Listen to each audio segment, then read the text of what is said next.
Sebagai politisi, menurut saya politisi itu harus lebih licik gitu. Yeah. Tapi Pak Mahfud nggak kelihatan licik-licik ya masalahnya gitu. Bener-bener frontal banget, apa adanya banget, dan straight to the point banget gitu. Pak Mahfud pernah nggak kayak diancam? Gimana sih mempunyai integritas dan keberanian mati juga Bang? Terlalu keras saya ya.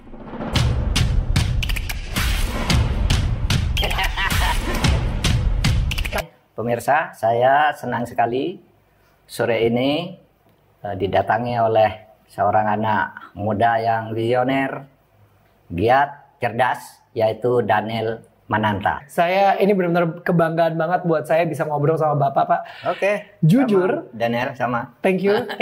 Jujur Pak, saya sebenarnya bukan. Apanya akan banyak segi. Apakah saat saya memutuskan untuk menjadi calon, apakah saat kampanye, apa saat mengambil menyikapi hasil dan keputusan, gitu kan banyak sekali. Tetapi kalau kemarin saya jadi cawapres itu sebenarnya kan ini sudah yang kedua kali. Dulu tahun 2019 saya kan sudah di sudah 99% lah waktu itu ya. Betul. Menjadi calon untuk cawapres dari Pak Jokowi. Betul. Tapi pada detik-detik terakhir itu tidak jadi. Nah itulah namanya politik. Jadi saya kira kadangkala politik itu memberi kejutan seperti halnya Daniel yang tidak pernah memperhatikan politik, tiba-tiba ada sesuatu yang memaksa untuk tahu kan. Nah, betul. Oleh sebab itu menurut saya setiap orang itu harus tahu bahwa politik itu bagian dari kehidupan kita. Seperti nafas bagi manusia, karena tidak ada seorang pun di dunia ini yang tidak berpolitik. Nah, politik itu artinya kan penyelenggaraan organisasi negara kan. Ya. Itu arti politik yang paling umum. Penyelenggaraan organisasi negara, lalu dibuat aturan-aturan main politik. Dan orang yang tidak mau berpolitik tetap harus terikat kan kepada keputusan-keputusan negara. Betul. Oleh sebab itu orang yang merasa tidak peduli, nah peduli saya. Nah, ketika ada kayak kemarin semuanya jadi peduli. Karena hak-hak kita itu tersangkut di situ. Meskipun kita tidak melibatkan diri, tapi menjadi harus terlibat. Misalnya seperti Anda kayak gini, Anda ikut politik, tapi tidak terlalu banyak sebelumnya. Meskipun memang sebelum itu kan udah banyak muncul di media. Ya. Di media itu sudah banyak dispekulasikan, tapi ya kita tidak tahu, kan itu semua tergantung pada ketua parpol. Pada akhirnya ya kan pada ketua parpol.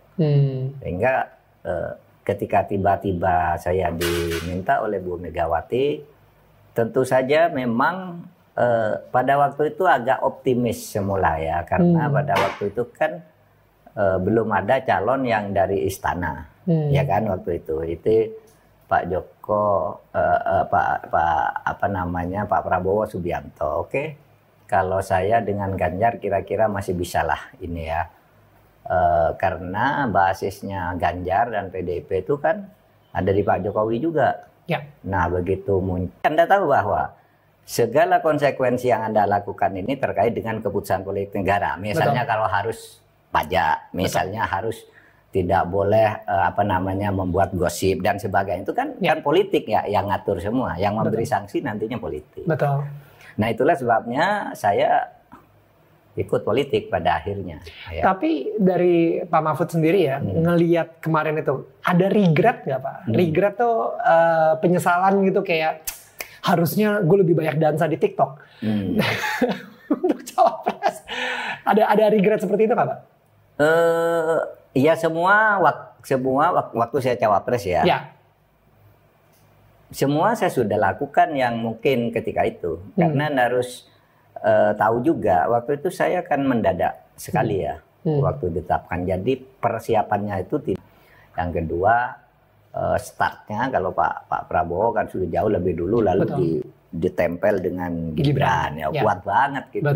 Betul. Kuat banget jadi. Trauma nggak Pak? Kalau misalnya nanti ada kesempatan lagi untuk jadi cawapres lagi gitu? Kalau trauma sih enggak, karena saya justru lebih trauma yang pertama, karena pada waktu itu kan yang 2019 kan udah jadi, sudah dihubungi, sudah sangat detail teknisnya, tiba-tiba enggak. Ada plot twist. Nah kalau ini malah dengan gembira saya melakukannya, maka saya bilang apa Pak Mahfud merasa kecewa dengan ini, merasa menyesal gitu atas ini. Saya bilang enggak juga, saya merasa terhormat karena saya tidak melakukan pendekatan apapun, ya. Muncul nama Gibran ya di situ lalu mulai berhitung kita, oh ini agak berat. Ya kan, agak berat karena ketika Pak Jokowi punya orang di dalam, meskipun formalnya bilang tidak bahwa itu calon sendiri, tapi tetap saja di dalam politik itu. Betul. Sehingga kita berhitung ya wah agak berat ini gitu. Tapi kita jalan terus, kan namanya politik, apalagi waktu itu sudah daftar, sudah diumumkan, kita optimis saja terus dengan gembira. Tapi Pak, bahwa akhirnya seperti itu ya harus diikhlaskan dan secara politik ya memang harus kita ini menghitung diri. Oh iya sih, kalau dari sudut politik memang ya dia menang, tidak apa-apa. Aturannya kan begitu, dia sudah menang. Tiba-tiba diundang dan diberi kepercayaan seperti itu. Saya merasa terhormat, sehingga ketika orang bilang, Pak Mahfud, Anda nih menteri, koordinator, kalau dalam urutan penyebutan pejabat kan nomor 3 tuh. Presiden, wakil presiden, Menko Polhukam kan. Kok Anda mengorbankan itu, apa Anda menyesal? Ya enggak, saya bilang. Kenapa? Menyesal, saya merasa terhormat gitu, bahwa saya masuk ke arena kontestasi yang langsung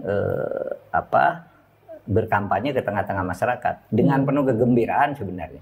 Ya ketika diputus itu ya agak kaget juga, kalah kok jauh banget gitu. Tapi lama-lama ya biasa, pemilu kan begitu. Ya, menyembuhkan diri. Iya, menyembuhkan diri. Healingnya gimana sih kalau Pak Mahfud healing itu gimana? Iya, saya tidak merasa terlalu sih. Parlemen Watch di Jogja, kemudian ya banyak seminar, ngajar dan sebagainya. Tetapi pada waktu itu kita punya kelompok-kelompok kritis yang dipimpin oleh Amin Rais. Dosen-dosen di Jogja itu ada Amin Rais, Bambang Dibyo, terus Jamaluddin Ancok, semualah yang hebat-hebat tuh dulu kita diskusi di sana. Ikut melakukan reformasi 98 yang kemudian Pak Harto jatuh itu. Betul. Nah, 99 saya langsung ditarik ke Jakarta. Hanya 8 bulan saya menjadi deputi itu, tiba-tiba naik menjadi menteri pada tahun 2000 gitu. Dan sampai sekarang nggak pernah pulang, ya kadang berhenti sebentar ya dari jabatan masuk lagi gitu. Itu nggak terlalu sakit hati? Tak terlalu sakit hati karena saya punya pengalaman panjang di politik kan. Saya sejak tahun 2000 udah masuk ke pemerintahan. Jadi ketika reformasi dulu Mas Daniel umur berapa tuh tahun 98? 98, saya umur 17 tahun sih. Jadi saya 98 reformasi 99 saya sudah ke Jakarta. Saya masih muda waktu itu.